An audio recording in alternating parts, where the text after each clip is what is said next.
Salut les petits amis, aujourd'hui dans Chez Marcus, on part en vacances en Égypte puisqu'on va jouer à Assassin's Creed Origins et ça se passe du temps de Cléopâtre, à l'époque des pharaons. On va visiter le Sphinx, les pyramides. D'ailleurs, en parlant de pyramides, aviez-vous remarqué que le logo de Cyberdyne, les gens qui fabriquent le Terminator, est en forme de pyramide et que comme par hasard, Assassin's Creed Origins se passe autant des pyramides avec Abstergo qui roule dans le coin?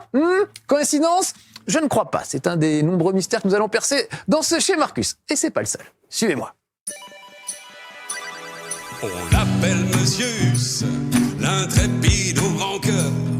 Mais son vrai nom c'est Marc, the boulet du gamer. Bienvenue chez Marcus, Marcus, the first and last of us. Qui danse la Chewbacca entre deux parts de pizza. C'est chez Marcus, Marcus, the first and last of us. Ton ami pour la vie, et le mien aussi. Allez, en route pour l'Égypte, les petits amis. Regardez-moi ça. Du haut de ces pyramides, Marcus contemple l'Égypte ancienne. Vraiment, c'est un régal ce jeu. Pour moi, c'est des vacances. J'ai l'impression de passer des vacances en Égypte. C'est génial. J'ai toujours rêvé d'y aller d'ailleurs. J'ai jamais pu y aller. Voilà, je vais visiter l'Égypte telle qu'elle était à l'époque en plus, pas comme elle est maintenant avec des autocars de touristes autour des pyramides. Voilà, regardez, c'est juste magnifique. C'est les pyramides de Gizeh, je crois. Je suis au sommet. Je suis dans une petite tenue juste habillée avec une serviette. Et regardez comme c'est bien fait. On ne peut pas voir s'il y a quelque chose sous la serviette ou pas. J'ai beau tourner la caméra dans tous les sens. On ne saura jamais un mystère qui ne sera pas résolu. Un de plus. On va faire du tourisme un petit peu aujourd'hui. On va faire une mission aussi quand même. Mais voilà, moi j'ai vraiment fait le tourisme dans ce jeu. Donc je voudrais vous faire partager un peu mon bonheur. Regardez, ça on voit hyper loin. Il y a un aigle. Alors ça c'est l'aigle qui est avec moi qui s'appelle Senou, qui me sert de drone en fait pour repérer un peu les lieux. Voilà, je vais descendre le long de la pyramide. On va aller voir le Sphinx. N'est pas loin. Où est-ce qu'il est? Il doit être par là-bas. Attendez, faut que je me repère. Ça, c'est la deuxième pyramide. Ok, le Sphinx doit être ici. Voilà, on le voit dans le trou là. Je sais pas si vous voyez. On va y aller. Donc je vais glisser. Regardez le sommet de la pyramide en or.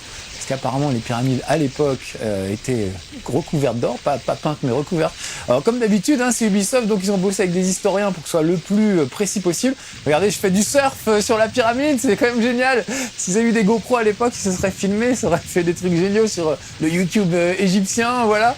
C'est un peu la classe. Bon, de toute façon, il a la classe, le héros, il n'y a pas de problème, comme toujours dans tous les Assassin's Creed.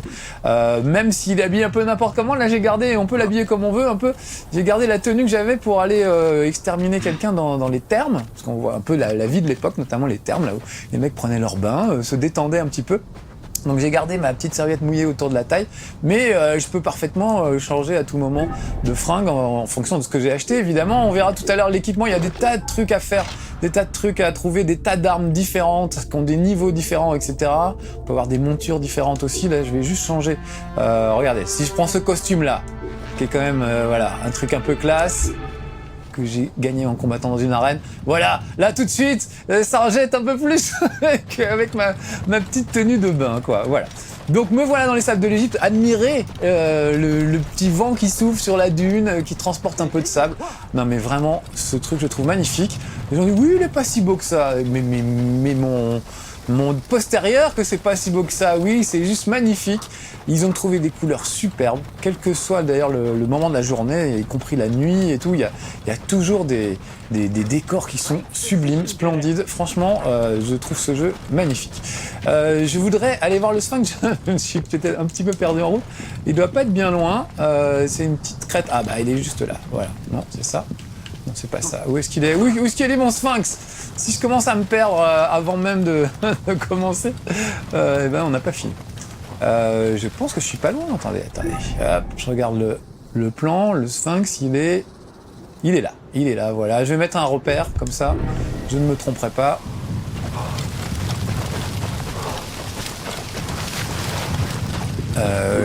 Elle est là, j'ai vu sa tête. Vous avez vu sa tête qui dépassait? Voilà, ça y est. Voilà, c'est tellement immense. Il est juste immense ce jeu. Je vous ferai voir la carte tout à l'heure. On peut vraiment faire le touriste absolument partout. Voilà, le Sphinx du temps de sa splendeur, qui était peint donc, parce que nous on a l'habitude de voir les trucs sous forme de ruines, mais voilà à quoi ça devait ressembler à l'époque. Je peux grimper sur ce monsieur. Pardon, excusez-moi. C'est un peu indécent ce que je fais. Voilà mon nez.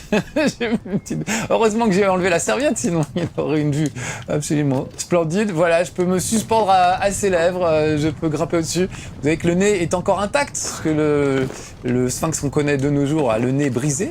À cause d'Obélix, tous les fans d'Astérix le savent, c'est Obélix en grimpant dessus qui a cassé son nez.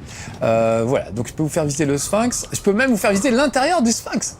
Ça par contre je pense que c'est pas possible dans la réalité, c'est taillé dans la roche et je crois pas que ce soit creux, mais dans ce jeu, on peut visiter l'intérieur du Sphinx. Regardez, comme dirait Stéphane Bern, je ne résiste pas au plaisir de vous faire découvrir le trou du cul du Sphinx qui est ici et dans lequel on peut se faufiler afin d'admirer la décoration intérieure, un mini temple.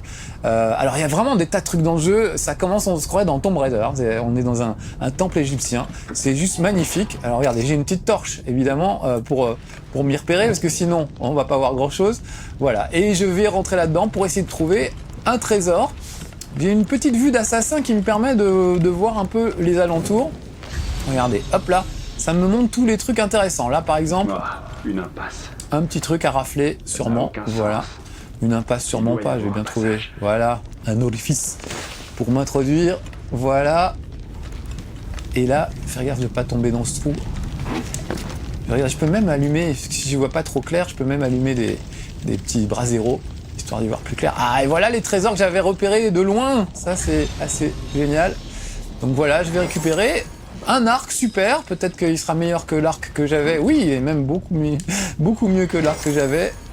Voilà, donc tout de suite je vais l'équiper, voilà, comme ça, ce sera fait. Voilà, vous voyez, en plus j'ai développé un truc qui me permet d'avoir deux armes à la fois. Voilà, il est bien ce nouvel arc long. Voilà, 178 de dégâts, c'est pas mal. Donc on s'équipe au fur et à mesure, on va devenir de plus en plus puissant évidemment, mais évidemment vos adversaires aussi. Ça rigole pas. Mais comme c'est un monde ouvert, vous pouvez dès le début tomber sur des mecs hyper costauds, vous allez où vous voulez. À des moments où il vaut mieux pas aller. Mais en tout cas, voilà, un monde ouvert, l'Égypte ancienne à votre portée. Je trouve ça fabuleux. Alors ils ont fait une année sabbatique, on n'a pas eu d'Assassin's Creed pendant un an. Il y a eu le film à la place. Mais franchement, je trouve que c'est bien qu'ils aient fait cette petite pause. Puis je sais pas, mais je trouve ça super réussi. Oh, regardez, je crame. Oh, Paraman. J'aime bien les noms des divinités égyptiennes. Paracétamol, par Toutatis, par Osiris. Regardez ça, un vrai temple, on se croirait dans Indiana Jones. Voilà, un temple avec une petite maquette au bout. Voilà, alors ça c'est sûrement l'objet d'une quête. Là je suis rentré dans les lieux, il y a des lieux où il y a des choses à faire, qu'il y ait une quête ou pas. Et là, dans ce lieu-là, objectif de lieu, voilà. Trouver 2 trésors sur 3. Il y en a sûrement un autre qui est planqué quelque part. Bon, je vais pas finir de le chercher tout de suite. Je voulais vous faire voir d'autres choses. Donc on va aller ailleurs. J'en profite pour vous faire voir la carte. Regardez, voilà, les grandes pyramides. Je suis avec le Sphinx ici. Ça n'est qu'une petite région du jeu qui est absolument immense. Vous voyez, il y a tout ça à visiter. C'est absolument incroyable, hyper vaste. On commence ici à Siwa, c'est une petite région un peu agricole. Et après, on va pouvoir visiter des grandes villes. Là, je vais vous emmener à Alexandrie. Parce que je kiffe cette ville, voilà. On va aller voir le phare d'Alexandrie, on va aller voir des tas de merveilles, on va aller voir la grande bibliothèque d'Alexandrie. C'est des trucs dont on entend parler, et là, on peut les visiter. Voilà, moi je trouve que vraiment, toute la série des Assassin's Creed, j'adore. J'ai rarement été déçu. Voilà, une demi-fois, on va dire. Mais je trouve qu'à chaque fois, ils trouvent le thème qui permet de donner envie. La Révolution française, on avait envie de se balader dans Paris à l'époque de la Révolution française, en tout cas nous autres Français. Londres à l'époque de Jack l'Éventreur, l'époque des pirates, etc. Tout ça, franchement, à chaque fois, ils ont le chic. Ils trouvent un truc qui rend les choses excitantes. C'est toujours la même mécanique de jeu, à peu près. Il n'y a pas beaucoup d'innovation dans ce nouvel épisode, très peu, mais on s'en fout, ça fonctionne, c'est encore plus beau que d'habitude. Franchement, je le trouvais hyper bluffant ce jeu. Alors regardez comme je suis beau en tigre, et voilà le fameux phare d'Alexandrie. Les sirènes des phares, voilà, on peut chanter du Claude François d'ici. Alors regardez, là c'est plus du tout rural, c'est carrément une ville. Vous voyez qu'il y a un cirque romain, enfin un théâtre en fait. On peut aller sauver des acteurs d'ailleurs. Et moi, j'ai prévu de vous faire voir une petite mission qui va se trouver ici. Mais regardez, tout autour de moi, c'est juste immense. Il y a des bateaux. J'essaierai de choper un bateau tout à l'heure pour vous faire voir. Rien que la navigation, c'est déjà joli. Mais évidemment, on va commencer avec le petit saut de l'ange qui va bien. Parce que franchement, ce serait pas un Assassin's Creed si on pouvait pas sauter dans des bottes de paille. Alors c'est pas toujours de la paille, c'est parfois des palmiers. Alors là je suis quand même dans un endroit où j'ai pas trop le droit d'être, donc je vais pas chercher les ennuis parce que je voudrais vous faire voir d'autres choses. Je vais juste assassiner lâchement ce garde, voilà, parce qu'il m'a pas vu venir, mais les autres, je vais les laisser... Ah, il a laissé un peu de pognon, je récupère, voilà. Je vais m'enfuir un peu lâchement. Parce que je voudrais faire voir d'autres choses plus intéressantes. Mais regardez, j'ai des petites... On me tire des flèches dans le dos. C'est pas très sympa. Voilà, alors on va pas y aller à pied. J'ai un compagnon de voyage qui est un chameau, un dromadaire. On peut avoir aussi des chevaux, mais et même une licorne. C'est un DLC payant, je crois. Voilà, et regardez ça. Déjà, rien que se balader à dos de chameau, je trouve ça génial. C'est fabuleux, ça marche super bien. Le chameau a une bonne gueule en plus. Regardez-moi ça. Un type avec une tête de tigre sur un chameau, c'est assez génial. Et puisqu'on en est à parler d'animaux, j'ai aussi mon petit aigle que je vais appeler de ce pas. Regardez, voilà. Alors juste un truc, avant de passer sur l'aigle, j'ai défini un point qui est ma mission. Et si je laisse appuyer sur croix, voilà, le chameau va y aller tout seul. C'est un chameau GPS, je trouve ça génial. Donc vous voyez, il y va tout seul, j'ai pas besoin de le diriger. Pendant ce temps-là, je peux m'occuper de l'aigle. Ça c'est vachement bien ce système, je le trouve vraiment bien foutu. Parce que ça vous évite des déplacements pénibles, on va dire, au lieu de se déplacer. En même temps, on regarde le paysage. Moi, j'adore regarder le paysage. Donc voilà. Je peux faire autre chose. Pendant qu'il fait la route, si c'est très très loin, je peux envoyer l'aigle explorer un peu en amont et repérer le danger. Donc là, voilà l'endroit où je vais aller délivrer un prisonnier. Et regardez, l'aigle, oui, c'est comme un drone. En fait, c'est on a piqué ça dans Watch Dogs, d'autres jeux Ubisoft. Voilà le prisonnier que je dois délivrer. Là, je vois qu'il y a une petite arbalète, ça peut toujours servir. Ça, c'est des pots, on s'en fout. Voilà, donc il suffit de tournicoter un peu autour de l'emplacement pour marquer les différents adversaires que je vais pouvoir rencontrer. Là, il y en a un ici, il y a une alarme qui est ici, il y en a un autre... Ah non, ça c'est une statue. Voilà, bon, je vais peut-être pas tous les marquer, il faut garder un peu de surprise, mais en tout cas, voilà, je sais à peu près où sont mes adversaires maintenant. Et je récupère le contrôle du héros, et là, on va aller friter enfin de l'action, parce que c'est bien beau, moi j'adore faire le tourisme, mais il faut aussi un petit peu d'action de temps en temps. Du sexe, plein de trucs. J'irai vous faire voir un endroit où j'ai repéré des filles avec les seins à l'air, si ça vous intéresse. Ça m'intéresse pas, vous me le dites aussi. Voilà, mais c'était comme ça dans l'Antiquité, il y avait des filles qui se baladaient les seins à l'air parfois. Voilà, alors là je vais essayer de m'infiltrer, on va essayer de jouer un peu la discrétion, un peu le bourrinage, comme je sais si bien faire. Là vous voyez qu'il y a un garde. Ouf. Je vais attendre. Voilà, c'est bon, il s'est barré.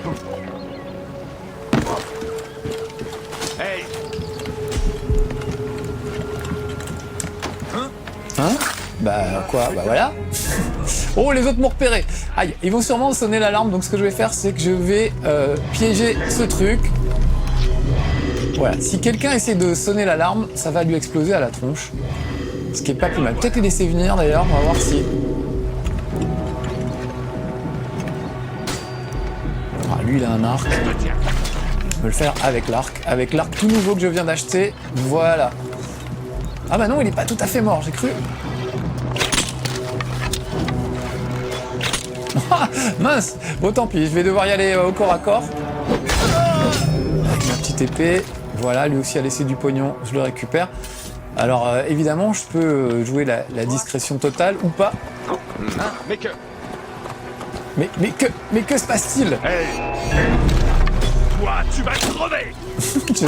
je sors l'arc quand je suis à 1 mètre et le reste du temps, voilà, je ne sais pas utiliser très très bien mon outillage. Alors, ah oui, voilà, c'était ça que je voulais voir. Il y a un garde juste en dessous. Voilà, je vais faire un petit assassinat vue de haut parce que c'est toujours classe. Et vous montrer que si on veut faire dans la discrétion, on peut aussi porter les cadavres et les planquer dans un coin. À partir du moment où un truc est un peu brillant comme ça, ça veut dire que... Voilà, là par exemple, quand je suis transparent, ça veut dire qu'on ne me voit plus. Je suis à nouveau invisible. Donc on va aller délivrer ce jeune tambour, parce que c'est ça, on va délivrer un musicien qu'on doit ramener à un temple. Je crois qu'il a une petite cérémonie à faire et il a été enlevé. Et pour ça, il faudrait que je me débarrasse d'un maximum de gardes. Cette musique, ah oui, je vais récupérer des flèches parce que il n'y a plus trop.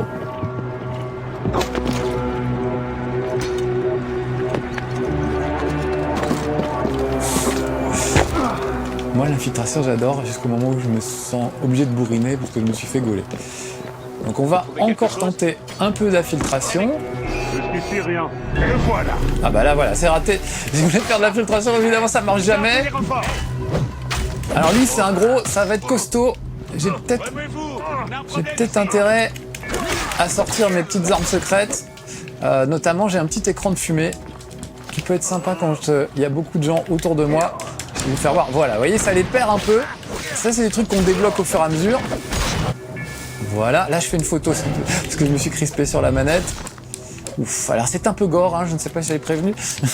C'est un tantinet gore par moment, évidemment. Ça a toujours été comme ça, les Assassin's Creed. Je suis un peu déçu que personne ne soit allé déclencher l'alarme parce que ça m'aurait fait plaisir que ça leur explose à la figure. Là j'ai la petite arbalète. Je peux tirer dans ses fûts, ça fout le feu. Je peux tirer sur ce monsieur. Voilà, ça fait quand même du gros dégât, hein, ce truc-là.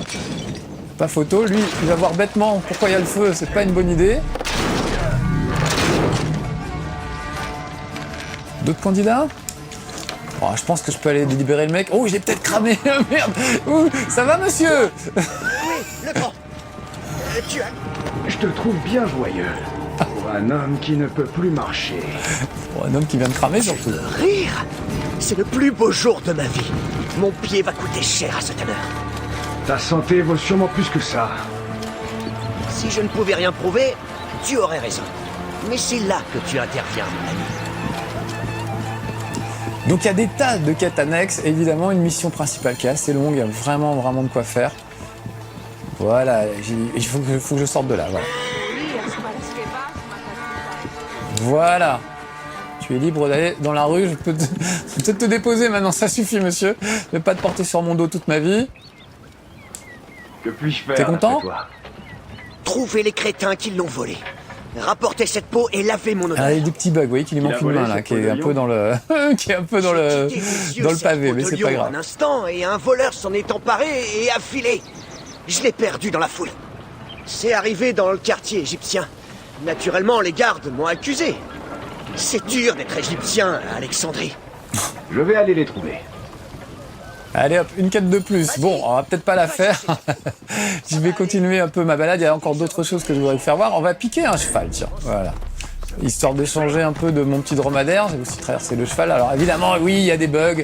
Ça arrive. Mais franchement, quand on a un monde ouvert aussi vaste, aussi magnifique, évidemment que tout peut pas être parfait au millimètre près. Le principal, c'est qu'on puisse se promener, s'amuser, vivre des trucs incroyables. Et de ce côté-là, eh ben, c'est réussi. Tenez, regardez, voilà, j'arrive devant la bibliothèque d'Alexandrie. Je vais vous faire voir vite fait. Un truc rigolo, on ne peut pas rentrer avec un cheval dans une bibliothèque, c'est interdit, vous voyez, j'essaye mais ça ne marche pas. Donc je suis obligé de descendre à pied pour vous faire voir. Regardez, cette bibliothèque, moi je pensais que c'était des livres. Eh ben non, c'est des parchemins évidemment, c'est l'Antiquité. Moi je croyais que c'était comme la grande bibliothèque chez nous, mais pas du tout. Donc voilà, un endroit immense avec des tas de bouquins, de parchemins partout. Et le dieu de la lecture qui est là. Voilà, des tas de missions à faire vraiment qui vous font voir un peu d'ailleurs la vie quotidienne dans l'Égypte ancienne. Et ça, pour ça, je trouve que c'est super réussi. Allez, je récupère mon cheval et on va continuer. D'ailleurs, il y a un mode qui n'est pas encore sorti. Je pense qu'ils vont l'ajouter. Ils ont prévu un mode uniquement touristique. Vous allez vous promener dans l'Égypte ancienne et apprendre des trucs. Il n'est pas question de sortir une épée à ce moment-là. Regardez l'amphithéâtre qui est juste magnifique. J'ai fait une mission où j'ai sauvé des acteurs qui étaient emprisonnés injustement. Donc oui, un truc où on va apprendre des choses. Par exemple, les rites d'embaumement, comment ça se passait, comment on faisait une momie, qu'est-ce qui faisait du corps, etc. Voilà, et tout ça avec cette interactivité qui est assez géniale. Donc je trouve que c'est même un outil historique pour les jeunes générations. Moi j'ai connu l'Égypte ancienne, hein, donc ça me rappelle juste des bons souvenirs, mais voilà, pour les jeunes, c'est bien de voir comment ça se passait à l'époque, quelle était un peu la vie quotidienne des gens. Regardez ça, une ville avec des commerçants sur les côtés, des sphinx, des temples, vraiment il y a tout. C'est fabuleux ce jeu, vraiment fabuleux. Et pourtant, moi aussi je commence à me lasser des Assassin's Creed, j'ai trouvé qu'ils ont bien fait de faire une année sabbatique, de s'arrêter un petit peu. Il y en avait un tous les ans, c'est toujours un peu le même rythme. Je trouve qu'un tous les 2 ans, ça me paraît un meilleur rythme. Finalement, regardez ce petit enfant. Alors il y avait plein de missions là, il y avait des espèces de soldats pas très sympas, j'aurais pu essayer d'aller les friter un peu. Il y a des tas de missions annexes qui peuvent se déclencher, et puis bien sûr la mission principale, là je suis en route pour aller rencontrer Cléopâtre d'ailleurs. On ne la verra pas, je vous la ferai pas voir là, mais je vous fais voir un peu la campagne. Regardez, il y a des fois il y a des chèvres, il y a des je crois que c'est des aurochs ou je sais pas ce que c'est que ces animaux, des vaches, un peu de tout, un âne. Alors par contre, je suis un peu déçu, on ne peut pas chevaucher un âne. Voilà, moi j'aurais adoré. J'adore prendre les pires véhicules dans dans les jeux. Voilà, et puis j'ai le panier qui me traverse le corps. Mais voilà, petite déception au niveau des ânes, mais c'est à peu près la seule. Là, regardez, un bateau avec cette charmante jeune fille qui prend un petit bain de soleil sur la rive, ça, je trouve ça magnifique. Enfin la jeune fille, oui bien sûr, mais le bateau, je trouve ça superbe. C'est des petits esquifs égyptiens, je ne sais plus comment ça s'appelle, c'est un nom d'ailleurs. Et regardez, c'est ça, la voile qui vole au vent. Je sais pas, franchement c'est reposant. Il y a vraiment des moments de grâce dans ce jeu.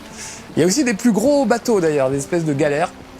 Des trucs où vous allez carrément faire des affrontements, il y a des batailles navales. Ils ont rajouté ça comme il y avait dans Black Flag d'ailleurs. D'ailleurs, je trouve que c'est vraiment un jeu généreux. En fait, si un adjectif que je devrais retenir de ce Assassin's Creed, c'est généreux. On peut vraiment se faire plaisir. Ah bah j'ai pété mon bateau, bah c'est pas grave, je vais finir à la nage. Je vais vous montrer que on peut aussi faire des trucs à la nage. On peut aller sous l'eau, là aussi c'est généreux, vous pouvez rester très longtemps sous l'eau, c'est pas très grave. Regardez, même en dessous ils ont mis des poissons, il y a tout. Il y a des temples engloutis, un niveau dans un temple englouti, il y a vraiment des tas de trucs. C'est impressionnant tout ce qu'ils ont réussi à faire. Allez, je vais nager vers la ville, noter au passage l'eau, je dis l'eau et puis je me dis en même temps il y a des crocodiles, peut-être que je fasse un petit peu gaffe. Il y a des crocodiles, il y a des hippopotames, voilà, des trucs assez classiques. Je vais aller vers ce petit temple, vous allez vite comprendre pourquoi je vous emmène là-bas, et après on finira avec une course de chars. Parce que oui, ils ont rajouté des courses de chars, comme si tout le reste ça suffisait pas, les missions d'élimination, etc., de cibles et tout. Il y a aussi des courses de chars. Donc je trouve ça assez génial. Elles sont assez basiques mais plutôt bien faites. Et voilà, c'est là où les filles se baladent, font du monokini, on appelle ça.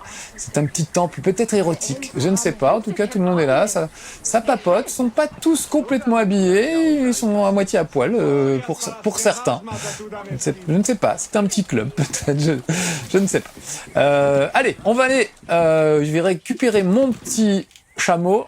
Je l'appelle. Voilà. Oh, j'aurais voulu sauter dessus, ça aurait été tellement classe. Voilà. Et on va rapidement changer de monture. Et on va passer du chameau au cheval. Regardez ça, voilà, l'hippodrome. On peut pas jouer au tiercé, mais on peut faire des courses de chars, c'est quand même vachement mieux. J'essaie de pas trop... j'essaie d'épargner la populace. Mais regardez la beauté de ce bâtiment, franchement, avec des statues de chevaux à l'entrée et tout. C'est vraiment hyper détaillé, hyper fin. Vraiment, je le trouve magnifique, ce jeu. Et puis intéressant, parce que les énigmes sont intéressantes, tout le scénario est intéressant, vraiment. On rencontre des personnages historiques comme Cléopâtre, donc ça c'est vraiment super. Et on peut faire des tas de trucs. J'ai même pas eu le temps de vous faire voir l'arbre de compétences, mais évidemment, au fur et à mesure du jeu, tout ça s'améliore. Il y a de plus en plus de choses qui s'ouvrent. Vous avez de plus en plus de capacités pour étourdir les mecs. Il y a des fléchettes empoisonnées, des flammes, on peut balancer des espèces de grenades finalement. C'est vraiment impressionnant toute la richesse de ce jeu. Et en même temps, ça reste simple et on progresse assez vite. Je trouve qu'on progresse plus vite que dans les précédents. Et pour les gens comme moi qui n'ont pas beaucoup de temps et qui font beaucoup de jeux, voilà, c'est assez appréciable. Voilà, allez, on va aller faire la dernière course. Je l'ai pas gagnée celle-là encore, donc on va aller voir. Il y a plusieurs courses. Vous avez vu, vous venez à l'hippodrome, il y a plusieurs courses à faire. Je trouve ça génial. Ce serait pas mal qu'ils aient mis un mode multijoueur. Je crois pas qu'il y soit, mais ce serait pas mal de faire des courses de chars avec ses potes, un peu comme un Mario Kart. Vous allez voir, en plus, les mécaniques du jeu sont assez simples. Alors déjà, on voit ce que c'était qu'une arène à l'époque. La première course, elle est toute simple, l'arène. Il n'y a pas d'obstacles, il n'y a pas de colonnes, les colonnes que vous voyez là, les statues, etc. Et puis plus on avance dans les courses, plus le terrain devient complexe. Allez, on est parti. Donc la petite barre blanche en bas là, c'est ce qui me permet de fouetter mes chevaux. Voilà. Là, j'appuie sur croix et je fouette mes chevaux. Dès que j'arrête, ils reprennent un peu leur souffle. Voilà. Et là, je vais tourner dans le virage et j'appuie sur carré pour faire un petit dérapage contrôlé. Est-ce que les autres sont loin de moi? Ça arrive sur ma gauche. Voilà. Là, regardez, je fouette un peu les chevaux. Tac, j'arrive devant. Et on peut faire l'aspiration. Là, je suis devant. Alors, je pourrais évidemment pas m'aspirer tout seul, ce serait dégueulasse. Mais je peux faire l'aspiration si je suis derrière les chevaux d'un candidat. Regardez, il y en a un qui a balancé des fumigènes sur la route. C'est pas très sympa. On voit pas grand-chose. Il y en a qui balancent carrément des cocktails Molotov. C'est des vrais hooligans, les spectateurs des jeux du cirque à l'époque. Regardez, bim! Vas-y, je te balance des fumigènes. J'ai rien demandé, moi. Et puis alors, bon, alors si je continue comme ça, je risque d'arriver premier, ce qui est pas mal, mais ça me permettra pas de vous faire voir tout ce que je voudrais vous faire voir. Donc je vais les laisser me rattraper pour vous faire voir qu'on peut aussi bousculer évidemment la concurrence. Voilà, déjà, je vais le laisser passer devant. Voilà. C'est le dernier tour. Alors ouais, j'aurais fait tout ça pour rien. Quelle superbe course!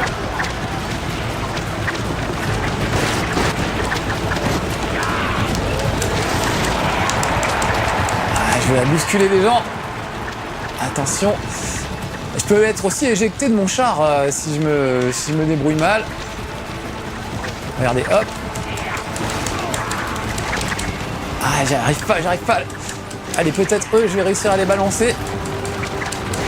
Voilà, regardez. Je vais faire une photo parce qu'on va les voir voler. J'ai réussi à le frapper. Ah mince, ça c'était pas très évident, mais voilà, on peut éjecter les autres carrément, on peut se faire éjecter, il faut essayer de remonter sur le char, on est accroché aux rênes. Enfin vraiment, il se passe des trucs absolument géniaux. Voilà, vous aurez compris que je kiffe un tout petit peu Assassin's Creed Origins, vraiment. Ils ont bien fait de prendre leur petite année sabbatique pour revenir avec un jeu encore meilleur que les précédents. Donc bravo à l'équipe d'Ubisoft, ils ont bien bossé et nous on se régale surtout à faire le touriste à l'époque des pharaons. C'est vraiment chouette. Allez, à bientôt pour de nouvelles aventures dans le temps. Soyez sages. Ciao. C'était chez Marcus, the first and last of us. Celui dont le buzz éclaire tous les zinzins du software. À bientôt chez Marcus, the first and last of us. Notre ami à l'infini, comme dans Toy Story.